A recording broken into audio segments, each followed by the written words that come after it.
قال الله تعالى في الكتاب العزيز الحكيم أعوذ بالله السميع العليم من الشيطان الرجيم بسم الله الرحمن الرحيم يا أيها الذين آمنوا كونوا قوامين لله شهداء بالقسط ولا يجرمنكم شنآن قوم على ألا تعدلوا اعدلوا هو أقرب للتقوى واتقوا الله إن الله خبير بما تعملون صدق الله العلي العظيم وصدق وبلغ رسوله النبي الكريم ونحن على ذلك من الشاهدين الشاكرين والعاقبة للمتقين والحمد لله رب العالمين.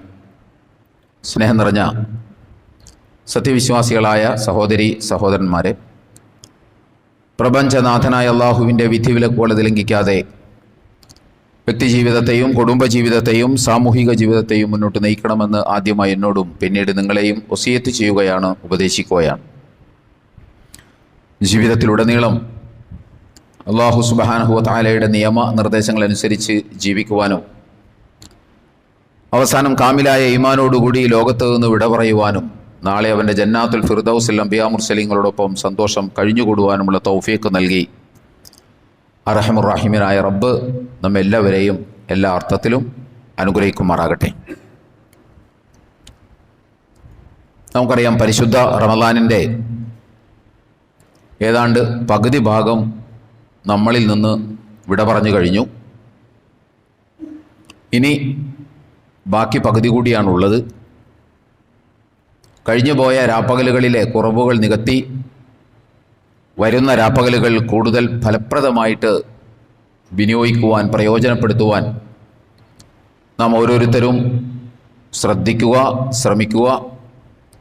അല്ലാഹു സുബ്ഹാനഹു വ തആല നമ്മെ അതിന് തുണക്കുമാറാകട്ടെ. നമുക്കറിയാം, പശ്ചിമേഷ്യ സംഘർഷ കലുഷിതമായി മാറിക്കഴിഞ്ഞിരിക്കുകയാണ്. ഫെബ്രുവരി മാസം 28 ശനിയാഴ്ച പുലർച്ചെ അമേരിക്കൻ സാമ്രാജ്യത്വവും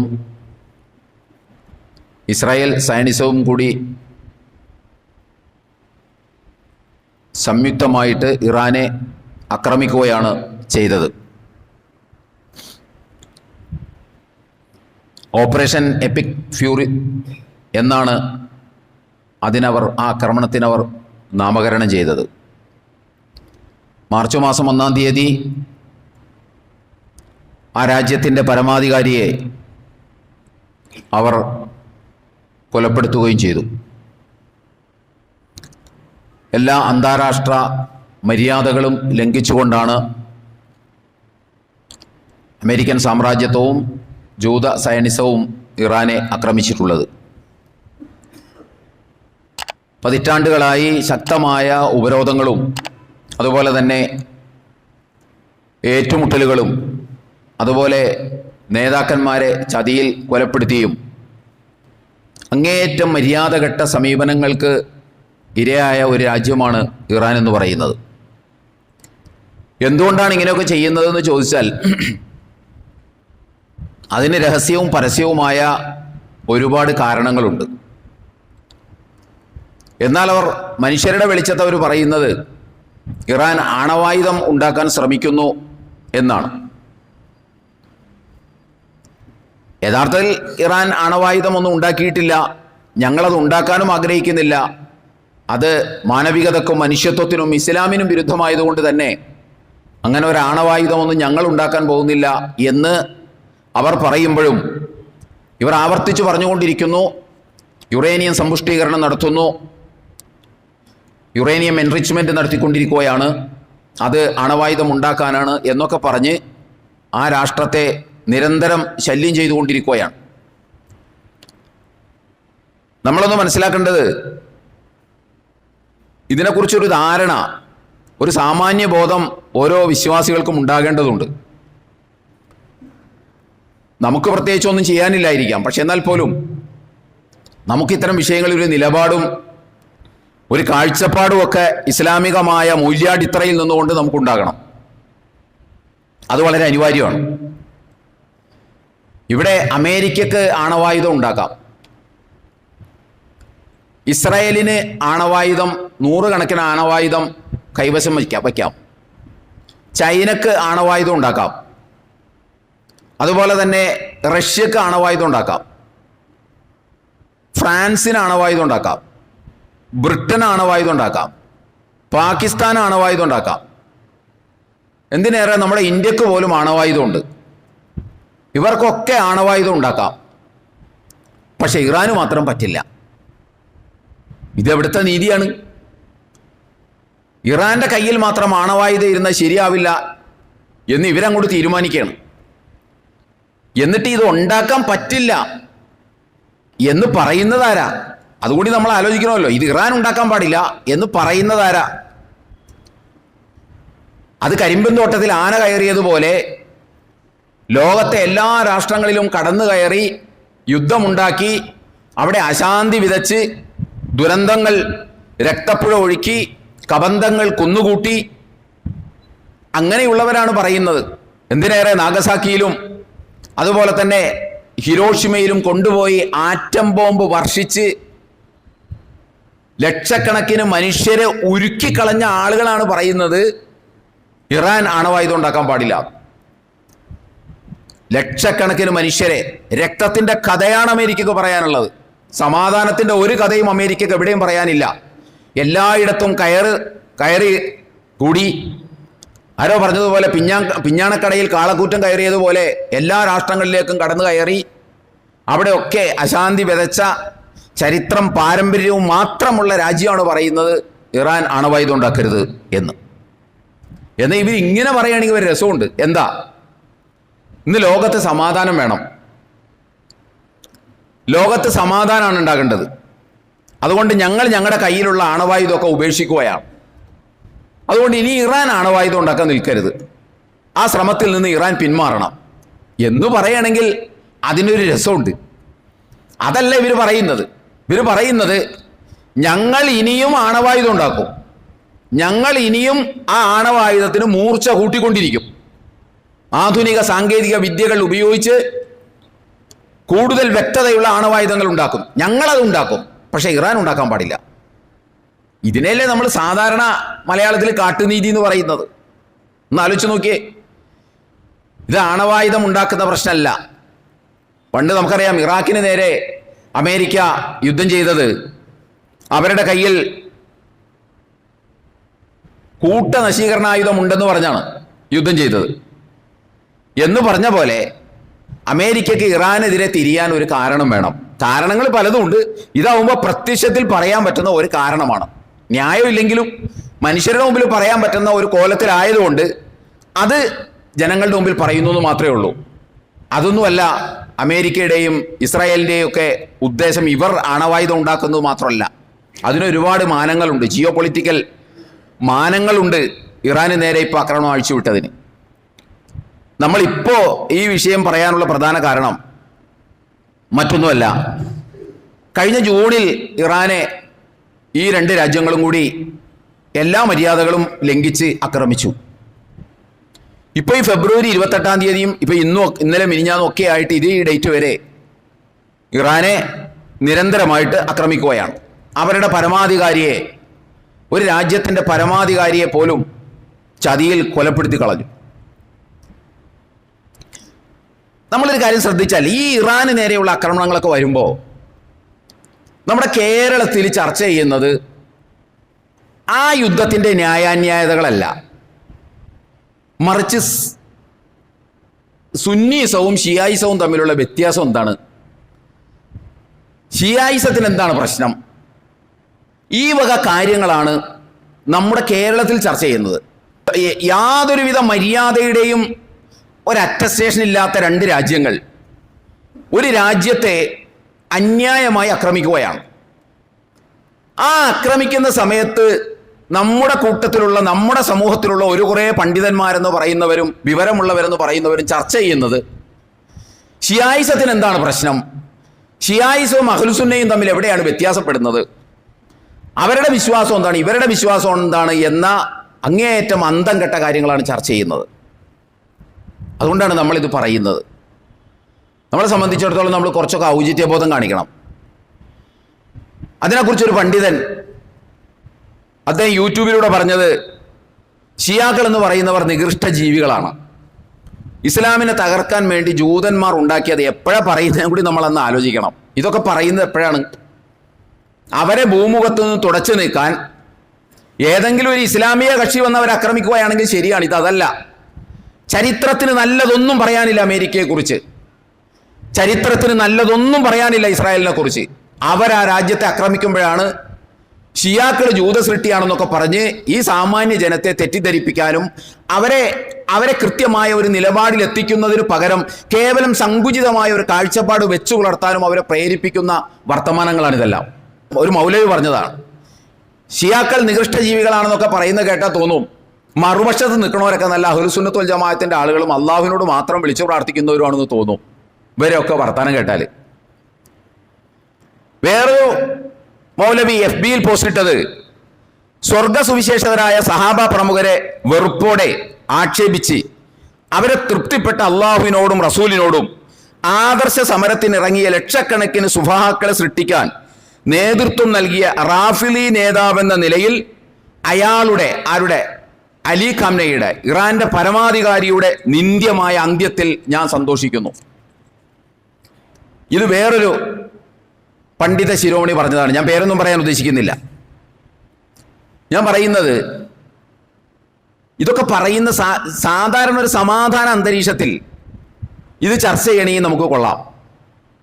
ബൗദ്ധികമായ ചർച്ച, അക്കാഡമിക്കലായിട്ടുള്ള ചർച്ച അത് നടക്കുകയാണെങ്കിൽ ആർക്കെന്തെങ്കിലുമൊക്കെ ഉപകാരങ്ങൾ കിട്ടും. പക്ഷേ ഇത് ചർച്ച ചെയ്യുന്ന സന്ദർഭം നിങ്ങളൊന്ന് ആലോചിച്ച് നോക്കൂ. സാമാന്യ വെളിവുള്ള ഒരു മനുഷ്യൻ ചർച്ച ചെയ്യേണ്ട വിഷയമാണോ ഇത്? നമ്മൾ ഗൗരവമായിട്ടൊന്ന് ചിന്തിക്കേണ്ടതാണ്. ഇവിടെ ഇപ്പൊ നമ്മളൊന്ന് അന്താരാഷ്ട്ര ലെവലിൽ നമ്മുടെ ഒരു സാഹചര്യം നമ്മളൊന്ന് എടുത്തു നോക്കിയേ. ഇവിടെ സംഘ് പരിവാർ ഈ യുദ്ധത്തിൽ ആരുടെ പക്ഷത്താണ്? ഇറാൻ വിരുദ്ധ പക്ഷത്താണ്. ഇറാൻ വിരുദ്ധ പക്ഷത്താണ് സംഘ് പരിവാർ ഉള്ളത്. എന്താ കാരണം? എന്താണ് അതിന്റെ കാരണം? അവർ നീതിയോ അനീതിയോ നോക്കിയിട്ടാണോ? അല്ല. മറുപക്ഷത്തുള്ളത് മുസ്ലിം രാഷ്ട്രമാണ്. അതുമാത്രമാണ് അവർ നോക്കുന്നത്. അതിനപ്പുറത്ത് അവിടെ നടക്കുന്നത് ശരിയാണോ തെറ്റാണോ ഒന്നുമല്ല. അവർ ഇസ്രായേലിനെ പിന്തുണക്കുന്നത്, അവർ അമേരിക്കയെ പിന്തുണക്കുന്നത് മറുപക്ഷത്ത് മുസ്ലിം രാഷ്ട്രമാണെന്നുള്ള ഒറ്റ കാരണത്താലാണ്. നമ്മൾ അതിനെക്കുറിച്ച് എന്താ പറയാ? ആ സമീപന രീതി കടുത്ത അന്യായമാണെന്ന് പറഞ്ഞുകൊണ്ട് നമ്മൾ അവരെ കുറ്റപ്പെടുത്തൂലോ. എന്താ കാരണം? ഈ പ്രശ്നത്തെ നോക്കിക്കാണേണ്ടത് മറുപക്ഷത്ത് മുസ്ലിങ്ങളാണോ ഇപ്പുറത്ത് ഹിന്ദുക്കളാണോ ക്രിസ്ത്യാനികളാണോ എന്ന് നോക്കിയിട്ടല്ല, വിഷയത്തെ നീതിപൂർവ്വം സമീപിക്കണം എന്നതിൻ്റെ അടിസ്ഥാനത്തിലാണ് നമ്മൾ അവരെ കുറ്റപ്പെടുത്തുന്നത്. ഇതേ പണി തന്നെയല്ലേ ഇവരും ചെയ്യുന്നത്. അവർക്ക് വിഷയം ഇപ്പുറത്ത് മുസ്ലിങ്ങളാണെങ്കിൽ ഈ പറയുന്ന പണ്ഡിത ശിരോമണികൾക്ക് പ്രശ്നം അപ്പുറത്ത് ഷിയാക്കളാണ് എന്നതാണ്. ഇത് രണ്ടും തമ്മിൽ എന്താണ് സഹോദരന്മാർ വ്യത്യാസം? ഇത് രണ്ടും തമ്മിൽ എന്താ വ്യത്യാസം? ഇവർ രണ്ടുപേരും ചുമക്കുന്നത് ഒരേ സോഫ്റ്റ്വെയർ അല്ലേ? ഇവർ പറയുന്ന അവർ മുസ്ലിങ്ങളായതുകൊണ്ട് ഞങ്ങൾ ആ പക്ഷത്ത് നിൽക്കൂല എന്നാണ് ഇവിടുത്തെ സംഘപരിവാർ പറയുന്നത്. ഇവർ പറയുന്നത് അപ്പുറത്ത് ഷിയാക്കളായതുകൊണ്ട് ഞങ്ങൾക്ക് അവരെ അനുകൂലിക്കാൻ പറ്റൂല, അവർ പ്രവാചകൻ അങ്ങനെ പറഞ്ഞിട്ടുണ്ട്, ആയിഷ ബീവിനെ ഇങ്ങനെ പറഞ്ഞിട്ടുണ്ട് എന്നൊക്കെയാണ് പറയുന്നത്. അതുകൊണ്ട് ആ പക്ഷത്ത് നിൽക്കാൻ പറ്റൂല. അല്ലാതെ നീതിയുടെ പക്ഷത്തെക്കുറിച്ചല്ല ഇവർ സംസാരിക്കുന്നത്. ഇവർ സംസാരിക്കുന്നത് ഇസ്ലാമിനെ ഒരു ആരാധന, നമ്മളെപ്പോഴും പറയാറുള്ളത് പോലെ ഒരു ആരാധനാ മതമാക്കി ചുരുക്കി, എന്നിട്ട് ആ ആരാധനാ മതത്തിന്റെ ഇടുങ്ങിയ ഹോളിലൂടെയാണ് എല്ലാറ്റിനും നോക്കി കാണുന്നത്. അപ്പൊ ഇങ്ങനെയൊക്കെ തിരിയുള്ളൂ. കാരണം ഈ തീർത്തും മതപരമായ വിഷയങ്ങളല്ലാത്ത കൈകാര്യം ചെയ്യാൻ ഇവർക്ക് കഴിയില്ല. കാരണം ഇവർ മനസ്സിലാക്കി വെച്ചിട്ടുള്ള ഇസ്ലാമിന്റെ പരിമിതി അതാണ്. അവർക്ക് എല്ലാറ്റിനെയും ഈ ചെറിയ ഒരു കണ്ണടക്കകത്തൂടി നോക്കി കാണാനേ പറ്റുള്ളൂ.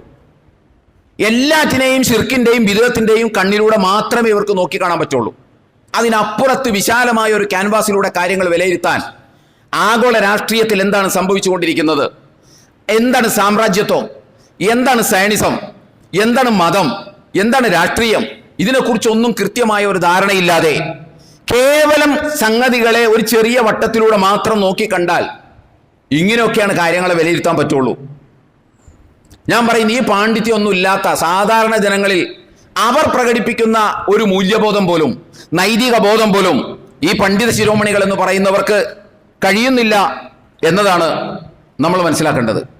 നമ്മളൊന്ന് ആലോചിക്കേണ്ടത്, ഇവിടെ ഇപ്പൊ ഈ യുദ്ധം നടക്കുന്നുണ്ടല്ലോ, ഇതൊന്നുമല്ല ഇവിടെ ചർച്ചക്ക് കൊണ്ടുവരേണ്ടത്. ഈ സമയത്ത് ചിലർ പറയാൻ ശ്രമിക്കുന്നത് ഇറാനും ഷിയാക്കളും മുസ്ലിങ്ങൾക്ക് എന്ത് സംഭാവനയാണ് ചെയ്തത്. ചിലരുടെ വിഷയം അതാണ്. ഇപ്പോഴാ ചർച്ച ചെയ്യുന്നതും കൂടി ആലോചിക്കണം. അതേപോലെ തന്നെ ഷീസവും സുന്നീസവും തമ്മിലുള്ള മൗലികമായ അന്തരങ്ങൾ എന്തൊക്കെയാണ്? അഹ്ലുസുന്നയുടെ ആശയധാരയിൽ അഹ്ലുസുന്ന വിരുദ്ധമായ എലമെന്റുകൾ ഷീസത്തിൽ എന്തൊക്കെയാണ് ഉള്ളത്? അവർക്ക് അള്ളാഹുവിന്റെ റസൂലിന്റെ സഹാബാക്കളോടുള്ള അവരുടെ വെറുപ്പിന്റെ ഇന്റൻസിറ്റി, ഡെപ്തും ഡെൻസിറ്റിയും എത്രയാണ്? ഇതൊക്കെ അളക്കുന്ന പണിയാണോ ഇപ്പൊ നടത്തേണ്ടത്? അതൊക്കെയാണ് യൂട്യൂബിലൂടെയും ഫേസ്ബുക്കിലൂടെയും ഒക്കെ ഇവരിപ്പോൾ പോസ്റ്റ് ചെയ്തുകൊണ്ടിരിക്കുന്നത്. വലിയ ഉപന്യാസങ്ങളാണ് രചിക്കുന്നത്. അവിടെ അങ്ങനെ പറഞ്ഞിട്ടുണ്ട് ഷിയാക്കളെ കുറിച്ച്, ഇവിടെ ഇങ്ങനെ പറഞ്ഞിട്ടുണ്ട് ഷിയാക്കളെ കുറിച്ച് എന്നൊക്കെ പറഞ്ഞുകൊണ്ട് വലിയ വലിയ ഉപന്യാസങ്ങളാണ് തയ്യാറാക്കി പൊതുസമൂഹത്തിലേക്ക് വിടുന്നത്. നമ്മൾ മിനിമം ഒന്ന് ആലോചിക്കണം എൻ്റെ സഹോദരിമാരെ. ഈ പറയുന്ന അമേരിക്കയും ഈ പറയുന്ന ഇസ്രായേലും ഇറാനെ ആക്രമിക്കുന്നത് അവർ ഷിയായതുകൊണ്ടല്ല. അതിനുള്ള സെൻസെങ്കിലും വേണ്ടേ നമുക്ക്? അവർ ഷിയാക്കളായതുകൊണ്ടല്ല ഇറാനും അതേപോലത്തെ അമേരിക്കയും ഇസ്രായേലും ഇറാൻ ആക്രമിക്കുന്നത്. അതുകൊണ്ടല്ല. അതിനപ്പുറം ഒരുപാട്, ഞാൻ നേരത്തെ പറഞ്ഞതുപോലെ ജിയോ പൊളിറ്റിക്കൽ ഡയമെൻഷൻസ് ഉണ്ട് ആക്രമണത്തിന്. രാഷ്ട്രീയമായ മാനങ്ങളുണ്ട്, സാമ്പത്തികമായ മാനങ്ങളുണ്ട്, അതുപോലെ തന്നെ ഭൂമിശാസ്ത്രപരമായ മാനങ്ങളുണ്ട്, അതിനപ്പുറത്തുള്ള പല മാനങ്ങളുമുണ്ട്. ഇനി മതപരമായ അതിനെന്തെങ്കിലും മാനമുണ്ടെങ്കിൽ നമ്മൾ മനസ്സിലാക്കേണ്ടത് അത് ഷീ വിരുദ്ധതയല്ല, ഒന്നാന്തരം ഇസ്ലാമിക വിരുദ്ധതയാണ്. ഒന്നാന്തരം ഖുർആനിക വിരുദ്ധതയാണ് അമേരിക്കക്കുള്ളത്. ഒന്നാന്തരം ഇസ്ലാമിക വിരുദ്ധതയാണ് സയൻസത്തിനുള്ളത്. അതിന് നമ്മളത് പഠിക്കണം. എന്തെങ്കിലും മതപരമായ മാനം ഈ യുദ്ധത്തിനുണ്ടെങ്കിൽ അത് ഷിയാ വിരുദ്ധ യുദ്ധമല്ല, അത് ഒന്നാന്തരം ഇസ്ലാമിക വിരുദ്ധ യുദ്ധമാണ്. ഒന്നാന്തരം ഖുർആനിക വിരുദ്ധ നിലപാടിന്റെ ഭാഗമായിട്ടാണ് എന്ന് നമുക്ക് പറയേണ്ടി വരും. അതുകൊണ്ട് ഇതല്ല ചർച്ച ചെയ്യേണ്ടത്. ഇത് ചർച്ച ചെയ്യും മിതമായി പറഞ്ഞാൽ ആഗോള രാഷ്ട്രീയത്തെക്കുറിച്ച് യാതൊരുവിധ അന്തവുമില്ലാത്ത ആളുകളാണ് ഇത് ചർച്ച ചെയ്യുക. മതം എന്തെന്നോ രാഷ്ട്രീയം എന്തെന്നോ സയനിസം എന്തെന്നോ സാമ്രാജ്യത്വം എന്തെന്നോ ഒന്നും അറിയാത്ത ഒരു സമീപന രീതി ആണ് ഇത്തരം ചർച്ച ഇപ്പൊ കൊണ്ടുവരുന്നത്. നമ്മൾ വളരെ സീരിയസ് ആയിട്ട് കാണേണ്ടതാണ്. മതത്തിന്റെ പ്രശ്നമല്ലത്. ഞാൻ എപ്പോഴും ഈ മെമ്പറിൽ എന്ന് പറയുന്ന ഒരു കാര്യമുണ്ട്. നമുക്ക് പ്രശ്നത്തെ നീതിപൂർവ്വം സമീപിക്കാൻ കഴിയണം. നമുക്ക് കഴിയണം. അങ്ങനെ ഈ വിഷയത്തെ നീതിപൂർവ്വം സമീപിക്കാൻ കഴിയുമ്പോൾ നമ്മളെ സംബന്ധിച്ചിടത്തോളം യുദ്ധം ആര് നടത്തിയാലും നമുക്ക് അതിനോട് യോജിക്കാൻ പറ്റില്ല. യുദ്ധം ലോകത്ത് പരിഹാരമല്ല ഉണ്ടാക്കുക. പ്രത്യേകിച്ച് ആധുനിക യുദ്ധങ്ങൾ, കണ്ണും കാതുമില്ലാത്ത യുദ്ധങ്ങൾ, അതുപോലുള്ള സംവിധാനങ്ങൾ, ഇതൊന്നും ലോകത്ത് സമാധാനമല്ല ഉണ്ടാക്കുക. നമ്മുടെ യുദ്ധത്തിന്റെ ബാക്കി പത്രം നമ്മൾ എടുത്തു നോക്കിയാൽ ആകെ രക്തക്കറയുടെ ചിത്രങ്ങളാണ്, ആകെ കബന്ധങ്ങൾ കുന്നുകൂടിയതാണ്, കണ്ണുനീരാണ്, വേവലാതിയാണ്, ഗദ്ഗതങ്ങളാണ്, കരച്ചിലാണ്, നിലവിളിയാണ്. ഇതൊക്കെയാണ് യുദ്ധത്തിന്റെ ബാക്കി പത്രം എന്ന് പറയുന്നത്. അതുകൊണ്ട് തന്നെ യുദ്ധത്തെ നമുക്ക് ഒരർത്ഥത്തിലും പിന്തുണക്കാൻ കഴിയില്ല. അതുകൊണ്ട് വിശ്വാസികളെ സംബന്ധിച്ചിടത്തോളം രണ്ട് കാര്യങ്ങളാണ് ഇതിനകത്ത് നമുക്ക് ചെയ്യാൻ പറ്റുക. ഈ പുതിയ സംഭവവികാസങ്ങളുമായി ബന്ധപ്പെട്ട് രണ്ട് കാര്യങ്ങളാണ് മുഅ്മിനീങ്ങൾക്ക് ചെയ്യാൻ പറ്റുക. ഈ തലച്ചോറ് ചതിലുന്നവരോട് നമുക്കൊന്നും പറയാനില്ല. അതേപോലെ തന്നെ ആളുകളുടെ ഈമാൻ അളക്കാൻ വേണ്ടി ഈമാനോമീറ്റർ ആയിട്ടും ആളുകളുടെ തഖ്വ അളക്കാൻ വേണ്ടി തഖ്വ മീറ്റർ ആയിട്ടും അതുപോലെ തന്നെ ആളുകളെ സ്വർഗത്തിലേക്ക് റിക്രൂട്ട് ചെയ്യാൻ വേണ്ടി കുറെ റിക്രൂട്ട് ഏജൻസികളോടും നമുക്കൊന്നും പ്രത്യേകിച്ച് പറയാനില്ല. അവരെ തിരുത്താനും നമ്മൾ സന്നദ്ധമല്ല. നമ്മൾ പറയാൻ ശ്രമിക്കുന്നത് ഈ വ്രത വിശുദ്ധിയോടുകൂടി ആ വ്രതത്തിലൂടെ നേടിയ കുറച്ച് നിയന്ത്രണം നേടിയ മോമിനിയങ്ങളോടാണ് നമുക്ക് പറയാനുള്ളത്. അങ്ങനെ പറയുമ്പോൾ നമുക്ക് പറയാനുള്ളത് യുദ്ധം എന്ന് പറഞ്ഞാൽ നമ്മൾ ഒരർത്ഥത്തിലും പ്രോത്സാഹിപ്പിക്കാൻ പാടില്ല. യുദ്ധത്തിൽ ഒരു ആസ്വാദനവും നമ്മൾ കണ്ടെത്താൻ പാടില്ല. പിന്നെ നമുക്ക് ഈ സന്ദർഭത്തിൽ നമുക്ക് എത്താൻ പറ്റുന്ന രണ്ട് നിലപാടാണ്, രണ്ട് കാര്യങ്ങളാണ് നമുക്ക് ചെയ്യാൻ പറ്റുക. ഒന്നാമത്തെ കാര്യം എന്താണെന്ന് ചോദിച്ചാൽ, ഈ വ്രത പിന്തുണയോടെ നമ്മൾ ഈ യുദ്ധം ഒന്ന് അവസാനിച്ച് കിട്ടാൻ വേണ്ടിയിട്ട് അള്ളാഹുവിനോട് കണ്ണീരോടെ പ്രാർത്ഥിക്കുക. നമുക്ക് ചെയ്യാൻ പറ്റുന്ന ഒന്നാമത്തെ ഒരു കാര്യം അതാണ്.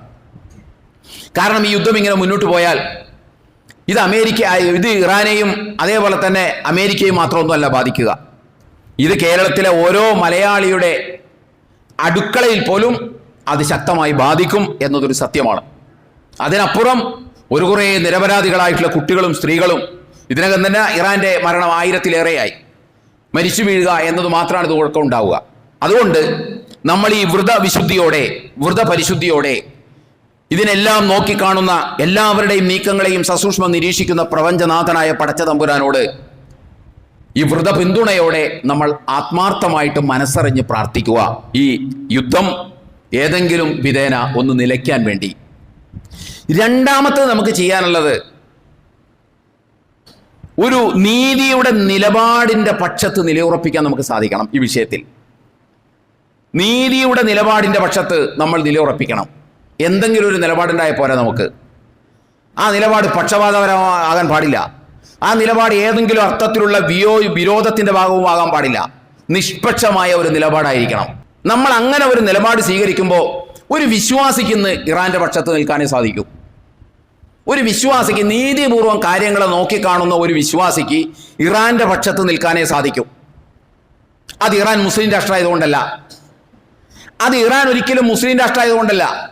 എൻ്റെ ശബ്ദം ശ്രമിക്കുന്ന ഓരോരുത്തരും മനസ്സിലാക്കേണ്ടത്, നീതിയുടെ പക്ഷത്ത് നിൽക്കുക എന്ന് പറഞ്ഞാൽ മുസ്ലിങ്ങളുടെ പക്ഷത്ത് നിൽക്കുക എന്നല്ല. നീതിയുടെ പക്ഷത്ത് നിൽക്കുക എന്ന് പറഞ്ഞാൽ നീതിയുടെ പക്ഷത്ത് നിൽക്കുക എന്നാണ്, അല്ലാതെ മുസ്ലിങ്ങളുടെ പക്ഷത്ത് നിൽക്കുക എന്നല്ല. ഇറാന്റെ ഒപ്പമാണ് നിൽക്കാൻ പറ്റുള്ളൂ എന്ന് ഇപ്പം ഞാൻ പറഞ്ഞത് ഇറാൻ മുസ്ലിം രാഷ്ട്രമായതുകൊണ്ടല്ല, മറിച്ച് രണ്ട് കാരണങ്ങൾ കൊണ്ടാണ്.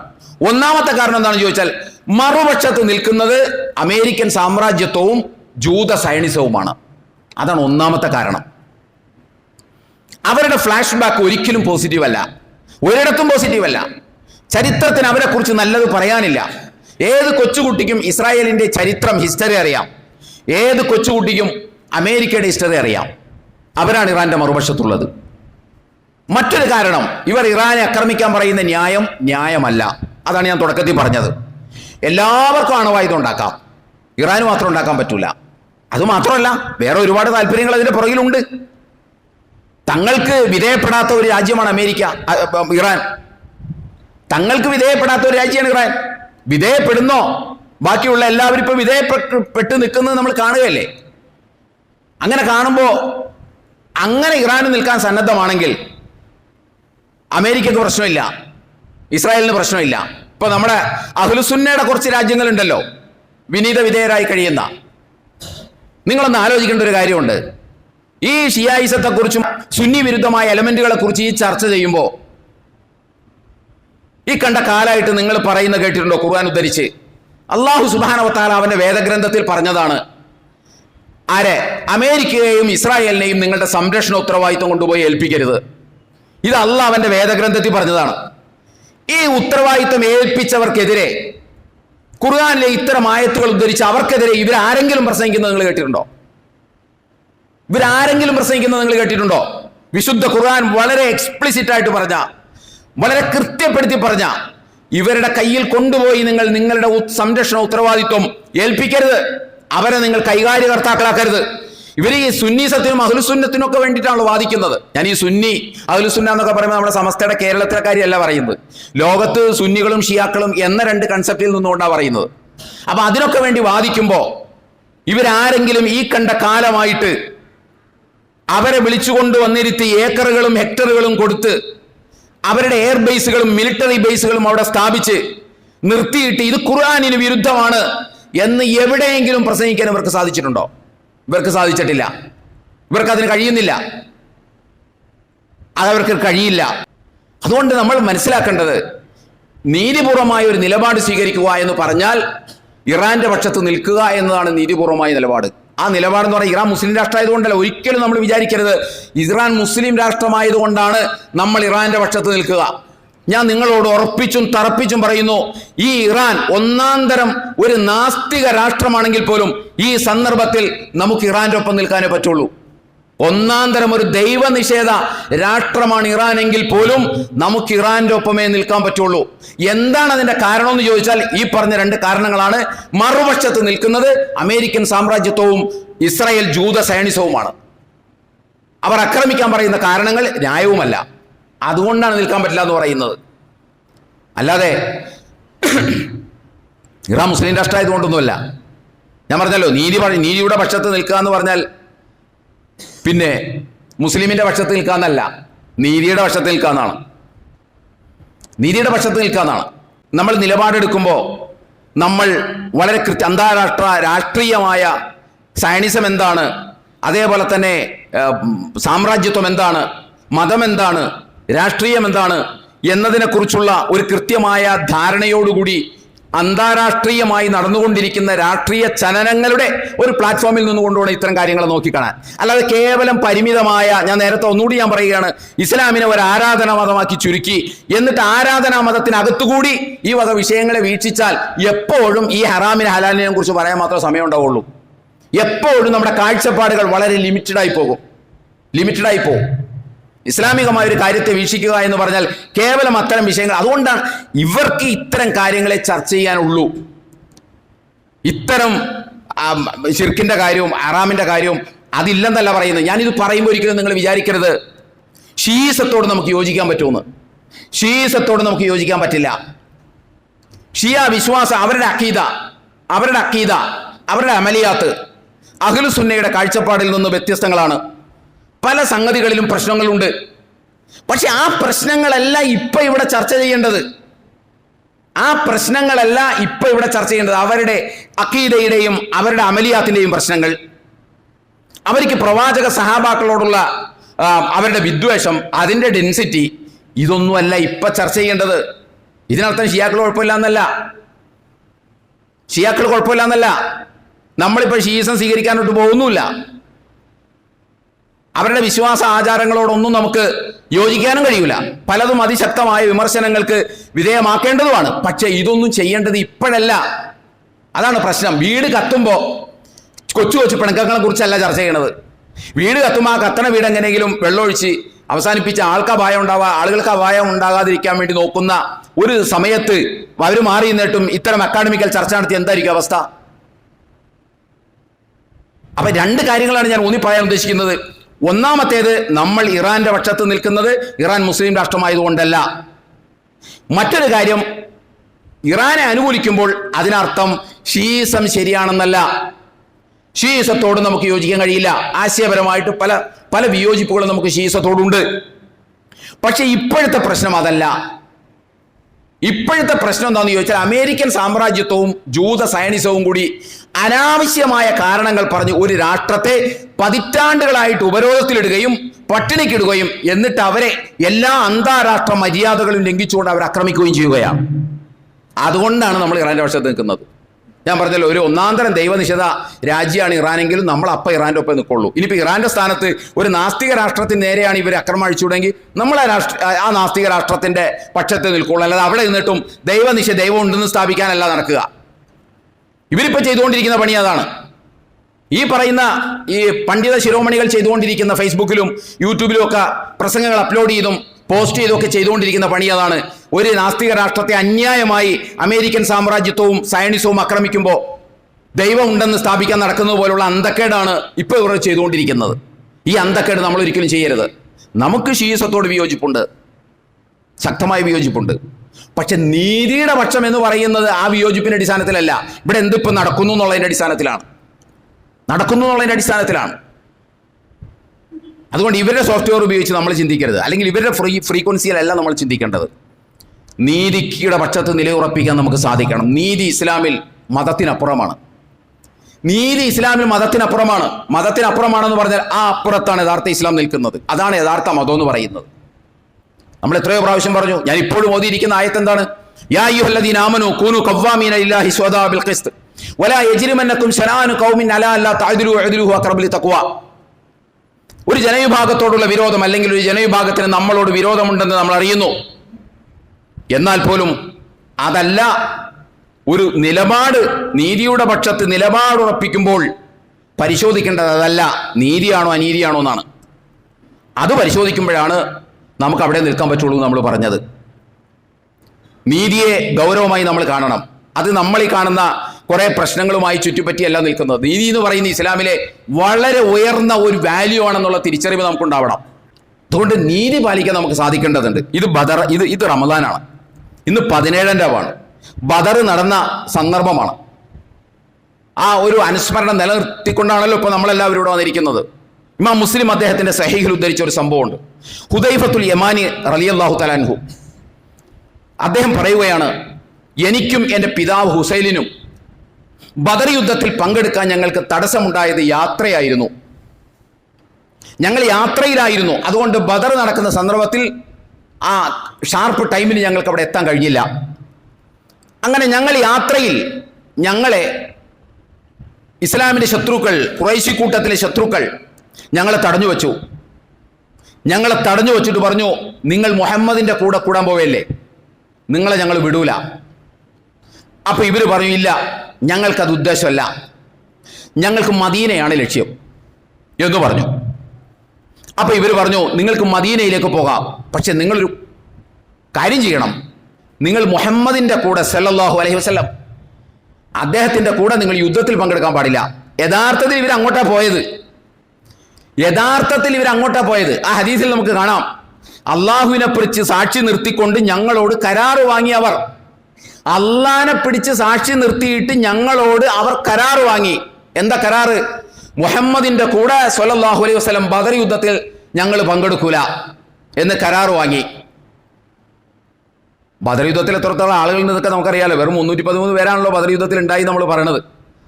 അവിടെ ഒരാളുടെ ഷോർട്ടേജ് എത്ര വലിയ ഷോർട്ടേജ് ആയിരിക്കും, ഒരാളുടെ സപ്പോർട്ട് എത്ര ഉയർന്ന അളവിലുള്ള ഗ്രാവിറ്റി ഉള്ള സപ്പോർട്ടായിരിക്കും. ആ സ്ഥാനത്താണ് രണ്ടുപേര് ഇവർ തടഞ്ഞു വയ്ക്കുന്നത്. എന്നിട്ട് ഇവർ ആ കരാറും പറഞ്ഞുകൊണ്ട് പോയി. അവിടെ ചെന്ന് ബദറിൽ ചെന്ന് കഴിഞ്ഞപ്പോൾ അള്ളാഹിൻ്റെ റസൂലിനോട് പറഞ്ഞു, റസൂലെ, ഞങ്ങൾ അങ്ങയുടെ കൂടെ യുദ്ധം ചെയ്യാനാണ് വന്നത്, പക്ഷേ ഞങ്ങളെ യാത്രാ മധ്യേ ഇവർ തടഞ്ഞു വെച്ചിട്ട് ഞങ്ങളോട് കരാറ് വാങ്ങി, അള്ളാഹിനെ സാക്ഷി നിർത്തി കരാറ് വാങ്ങി യുദ്ധത്തിൽ പങ്കെടുക്കൂല. ഇപ്പം ഞങ്ങളിപ്പോൾ എന്താ ചെയ്യുക? നമുക്കൊക്കെ പാടുണ്ട് ഇതിനകത്ത്. എൻ്റെ ഈ ശബ്ദം കേൾക്കുന്ന മുഴുവൻ ആളുകളും മനസ്സിലാക്കേണ്ട ഒരു സത്യമുണ്ട്. അള്ളാഹുവിൻ്റെ റസൂൽ സല്ലല്ലാഹു അലൈഹി വസല്ലം അവരോട് പറഞ്ഞു, നിങ്ങൾ യുദ്ധത്തിൽ പങ്കെടുക്കരുത്, നിങ്ങൾ യുദ്ധത്തിൽ ഒരു കാരണവശാലും പങ്കെടുക്കരുത്. കാരണം എന്താ? നിങ്ങൾ അവരോട് അള്ളാഹുവിനെ സാക്ഷി നിർത്തി കരാറ് ചെയ്തിരിക്കുകയാണ്. ഇതാണ് ഇസ്ലാം. ഇതാണ് ഇസ്ലാമിലെ നീതിയുടെ പ്രാധാന്യം എന്ന് പറയുന്നത്.